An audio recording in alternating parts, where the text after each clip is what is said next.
Did you know that Andy Hurley was once on MTV Cribs? What's this massive house? Why are there a million cars in the driveway? How many people actually live here? Welcome to Fuck City. Where I got to design a stick, my own weight, length, girth,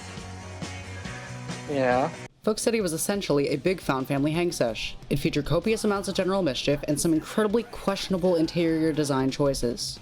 FC was also a record label, a clothing line, a roommate situation with a frequent cast of extended homies crashing on couches and in basements, and if that wasn't enough, they also had a hardcore band called Burning Empires. Their general philosophy was to hang out, make art, and have a good time. They described this in varying ways over the course of their podcast.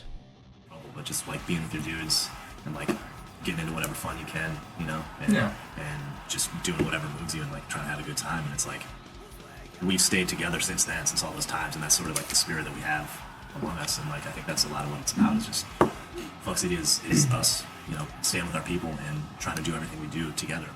The core crew of FC consisted of 5 guys, numbered 1 through 5 in the order that they moved into the house.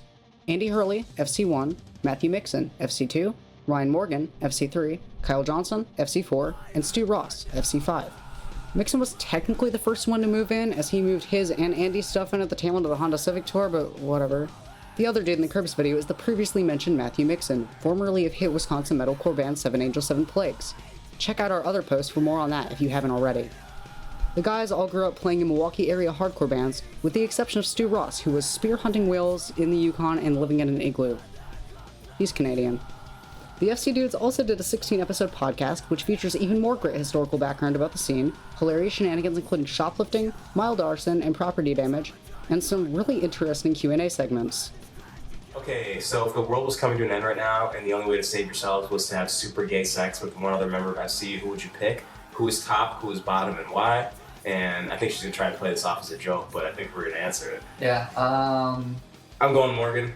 Jesus, man. Right off the bat. Sorry, dude. I'm just saying. I've known him the longest. I think we've had some real gay moments over the years. Alright, I'll go with into Kyle. it. Are you serious? Yeah. Dude. We're like... Out of jealousy? He's like Not even out of jealousy. No. Previously, this podcast had been lost for years, but a wonderful fan donated the audio to us that they had saved years ago. Now they are free to listen to on our Google Drive, which you can access by joining our Discord server. Finally, they also had a website, fc666.com, which you can view online with the Internet Archive's Wayback Machine. Donate to them, by the way. Our research completely relies on them.